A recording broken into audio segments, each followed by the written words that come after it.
Assalamualaikum warahmatullahi wabarakatuh. Halo guys, kembali lagi bersama saya Bobby Herian.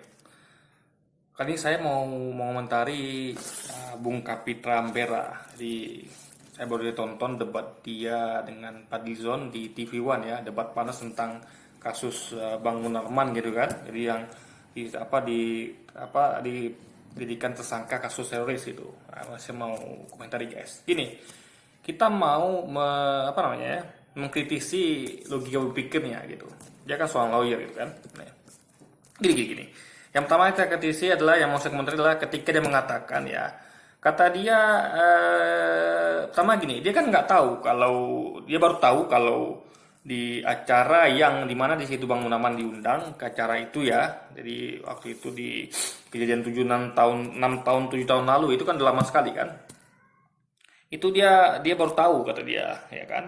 Berarti dia nggak ngikuti perkembangan kasus ini. Jadi sebenarnya dia ini nggak, menurut saya kurang kompeten jadi karena sudah sumber gitu, karena asalnya sumber itu orang-orang yang mengikuti kasus ini gitu ya kan, mengikuti perkembangannya. Jadi kepada Rizal tuh paham dia dan Bang Aziz Yanuar juga mengikuti perkembangannya, dia tahu itu. Udah saya juga tahu, bahkan saya yang yang cuman warga biasa ya, sipil biasa itu tahu ada peristiwa itu. Saya mengikuti kan yang ada beritanya gitu, karena saya memang penikmat berita gitu kan. Nah di situ waktu itu ya sekitar 6-7 tahun lalu itu ya kan, itu viral di medsos ya, itu juga ada di medsos dan juga di beberapa TV. Bang Munarman juga diwawancara juga di beberapa podcast gitu kan. Jadi dia mengatakan ya jelas di situ dia diundang ke acara tersebut, tapi dia tidak tahu ada bayi tersebut itu, karena pas bayat dia tidak ada di situ, dia sudah pergi gitu guys gitu. Di bayat itu berlangsung setelah acara itu gitu, setelah Bang Munarman pergi gitu. Dia tidak tahu menahu sama sekali gitu kan tentang bayat tersebut gitu. Nah ya jadi gini, dan karena itu video ditayangkan di publik ya, sekitar beberapa tahun lalu sudah mulai ditayangkan guys, mulai tahun 2018 itu kan.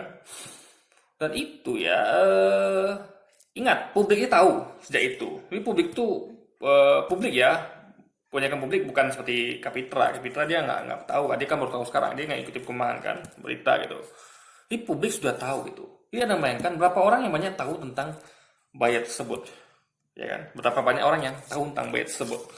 Lalu Kapitra mempermasalahkan kesalahan Munarman adalah tidak melaporkan itu, ya kan? Karena dia tahu gitu kan. Nah kalau gitu, kalau itu kesalahan hukumnya gitu kan, semua banyak tahu gitu, publik tahu tentang itu, tentang ada bayat tersebut gitu, ya kan? Publik tahu gitu. Berarti yang salah bukan hanya Munarman gitu kan, tapi semuanya, termasuk saya, ya semua publik yang tahu, yang termasuk yang menyebarkan, termasuk panitia juga. Tapi kenapa hanya Munarman gitu? Ya kan? Nah, kan kacau loh gue pikir guys. Ya, ini semua yang tahu tuh harusnya melaporkan gitu. Lah, hak melaporkan itu kan hak orang ya. Orang punya hak itu termasuk asasi manusia, dia melaporkan atau tidak melaporkan. Nah makanya saya melihat nih Bang Kapitra ini, dia sejak masuk ke pemerintahan ini sudah seperti logika berpikirnya sudah seperti para buzzer gitu. Jadi dikit-dikit lapor gitu kan, dikit-dikit lapor gitu. Jadi memang kebiasaan para buzzer dan orang-orang yang pro pemerintahan ini memang hobinya main lapor gitu guys, dikit-dikit lapor. Makanya banyak orang yang kena sekarang ini gitu, kena undang-undang ITE lah, apa segala macam, karena dikit-dikit lapor gitu guys. Ya kan, gampang sih lapor kan. Kalau saya pribadi, saya melihat banyak kesalahan di depan saya gitu, tapi saya tidak pernah melaporkan itu. Karena menurut saya, semoga orang itu berbudaya, atau kita cukup dengan cara seperti ini aja gitu, menasihati, berdakwah gitu, gak perlu sampai melaporkan gitu. Karena hanya orang-orang yang bermental kerdil yang dikit-dikit melapor guys, ya kan. Ya, itu saja. Jadi orang-orang yang nggak bisa menerima kebebasan berpendapat, kebebasan argumentasi, kebebasan bertindak ya, selama belum melanggar hukum gitu. Jadi semua hal yang ibaratnya kan, namanya orang itu kan punya pendapat, orang itu kan punya ini hak asasi manusia gitu ya, hargai, hormati gitu. Dia dikit-dikit melapor gitu kan. Nah, jadi masalahnya adalah Bang Munarman ini kan dia tidak tahu kalau ada bayat tersebut gitu. Nah gini guys, yang perlu diketahui adalah ISIS dan Al-Qaeda itu ya, itu awalnya banyak orang terjebak gitu, banyak orang yang salah paham mengira ISIS itu benar ya gitu kan. Saya ngomong Al-Qaeda ya, kalau setuju nggak Al-Qaeda, tapi saya fokus pada ISIS saja gitu, karena ISIS yang terbukti gitu kan. Nah, banyak orang-orang tertipu oleh ISIS gitu, dan banyak juga dokumen yang mengatakan kalau itu adalah bentukan Amerika, bahkan ada statement dari Hillary Clinton mengakui itu buatan dia gitu kan. Jadi setelah teman dia nggak bisa mengendalikan, ternyata setelah apa kesempatan sini dia nggak bisa mengendalikan gitu ISISnya gitu kan. Banyak lagi yang lainnya gitu, dokumen-dokumen yang menerangkan hal itu gitu. Jadi isinya adalah ada yang mengatakan ini adalah bentuk Amerika dan segala macam gitu kan. Nah, tapi sudahlah. Yang penting intinya gini guys, banyak orang terjebak di situ gitu. Nah, dan ingat ya, orang ketika berbuat pada ISIS belum tentu dia teroris, ya, belum tentu dia teroris gitu. Ya kan? Bayat kepada ISIS adalah berarti setuju gitu. Setuju kalau ISIS itu dia setuju dengan ISISnya gitu, ya kan. Ada orang yang nggak tahu ISIS itu perbuatannya seperti apa gitu kan, dan nggak percaya. Kayak saya dulu, saya ketika melihat ISIS dulu ya, saya ragu, saya ada keraguan itu, ini benar nggak sih ISIS nih gitu. Nah, ketika ada ditayangkan ISIS itu menggorok leher dan semacamnya, saya tidak langsung percaya guys gitu. Nah, itu kejadian psikologis waktu itu gitu, karena berita simpang siur gitu kan. Nah, perlu kajian lebih lanjut gitu. Nah, jadi ketika orang berbeda sama pada ISIS gitu, itu nggak bisa dikatakan dia tuh, karena memang ISIS itulah fitnah tentang Islam gitu, yang dibuat oleh negara-negara Barat gitu kan, dan itu ada kajian sendiri gitu. Nah, jadi nggak bisa dong orang baik pada ISIS lalu dikatakan teroris, ya kan? Karena asal anda tahu ya, orang itu bisa tobat gitu. Ya banyak fakta orang-orang yang sudah terlibat dengan ISIS. Udah terlibat ya, bukan lagi bayar. Udah pada tahap terlibat, mereka sampai pergi ke Suriah dan mereka tobat kan. Dan mereka lihat mati ISIS ini nggak bener gitu, dan mereka tobat gitu. Karena mereka tidak pernah melakukan aksinya di dalam negeri gitu. Nah, banyak orang seperti itu gitu, dan tidak pernah dipermasalahkan dalam secara hukum gitu kan.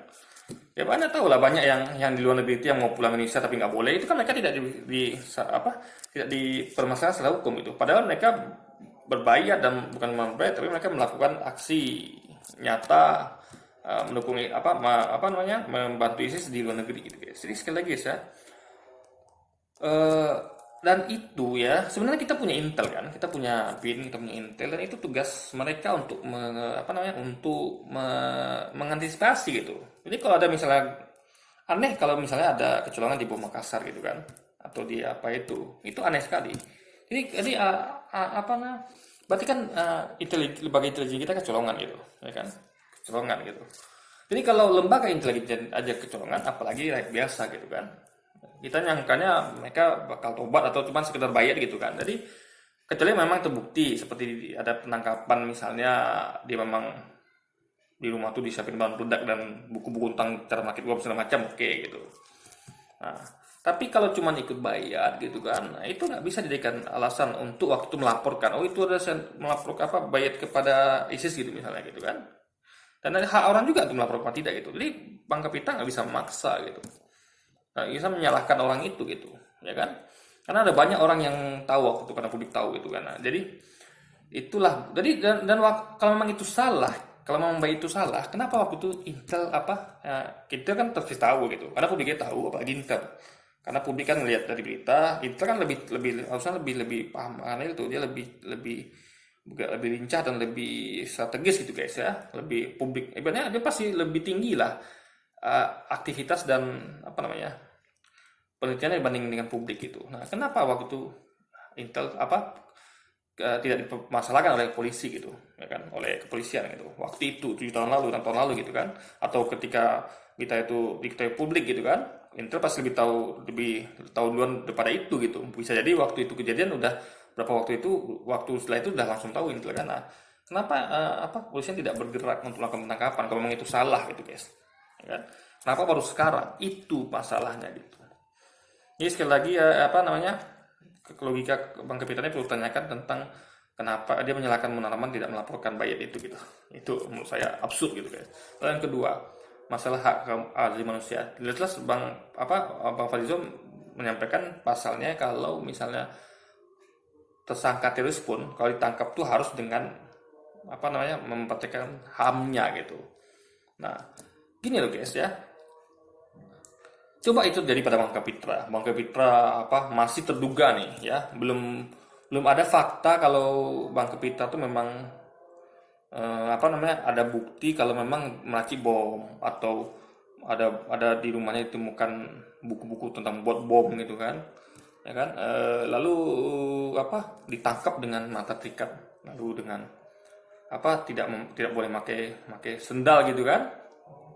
Dan belum sempat berbuka pula lagi gitu kan. Jadi coba itu jadi pada Bang Kapitra gitu, mungkin lain akan cerita gitu, pasti dia akan, karena dia jadi pada dia gitu, dan dia pun bukan pada posisi itu. Dia posisinya adalah pendukung pemerintah, tentu dia akan gimana pun dia akan tidak netral sini guys, dia tentu tidak objektif gitu. Beda dengan saya bukan termasuk di bagian pemerintah, bukan termasuk di bagian oposisi. Saya orangnya, kalau ada salah di pemerintah saya katakan salah, kalau oposisi salah saya katakan salah gitu. Jadi sekali lagi saya adalah orang di luar itu semua. Saya bukan, kalau Bang Kapitra kan jelas di bagian dari pemerintahan, Bang Fadlizon di bagian dari oposisi gitu. Nah, jadi Kapitra ini dia soalnya dia tahu tentang hak asasi manusia gitu, ya kan. Ya harus kasih haknya, misalnya kayak itu kan pasal tadi kan tentang tersangka atau terduga teroris gitu. Ini siapapun itu, terus sekalipun itu wajib dikasih haknya gitu. Tidak boleh diambil haknya ketika dilakukan penangkapan gitu kan. Jadi ya dilakukan dengan baik gitu kan. Ada bayangkan aja ya saya banyak video yang beredar, saya pernah tonton itu bagaimana aparat itu menendangi orang-orang yang lagi di masjid. Itu ada videonya, Anda coba cek, ada video-video kekerasan seperti itu. Kita nggak tahu itu video itu dibuat di mana dan bagaimana kronologinya, tapi itu memang itu sangat sesalkan gitu. Jadi publik itu udah melihat itu menjadi suatu stigma negatif gitu. Jadi kepercayaan itu menjadi hilang gitu. Jadi orang-orang yang taat itu rentan diperlakukan tidak adil itu guys. Contohnya Munarman gitu kan, Bang Munarman. Jadi Anda bayangkan dengan kasus lain, misalnya ada banyak yang lain kasus itu kan, korupsi lah, apalah, narkoba, itu nggak ada yang sampai dilakukan seperti itu guys, ya kan. Tetap apalagi ini baru terduga dan lagian undang-undangnya ada gitu, harus dijaga hak asasi manusia gitu. Dan itu bagian dari hak asasi manusia, itu ditangkap dengan menjaga hak asasi manusia itu kan melekat itu, yaitu martabat, kehormatan, itu kan bagian dari hak asasi manusia gitu, ya kan. Sedangkan orang aja ya yang mau dihukum mati itu masih bisa dikasih permintaan terakhir, Anda mau apa gitu, bisa diminta, saya mau makan dulu, atau saya mau itu orang yang mau dieksekusi loh guys, kasih permintaan terakhir. Ini orang baru ditangkap karena terduga, masa dia minta sendal nggak dikasih gitu kan. Maka mungkin Bang Munawar waktu itu mau berbuka pun udah dikasih gitu. Ini bagaimana ini ceritanya gitu. Jadi masa kalah sama orang yang mau dihukum mati guys, yang jelas terbukti udah dari polis hukum mati, dia masih berhak untuk dilayani permintaannya terakhirnya gitu, ya kan. Nah, jadi itu yang dan ini dan kasus lain pun nggak seperti ini saya lihat guys. Jadi ini aneh sekali menurut kita gitu kan. Saya nggak bisa bayangkan kalau itu terjadi pada diri kita gitu, ya kan. Kita tidak pernah merakit bom, kita tidak pernah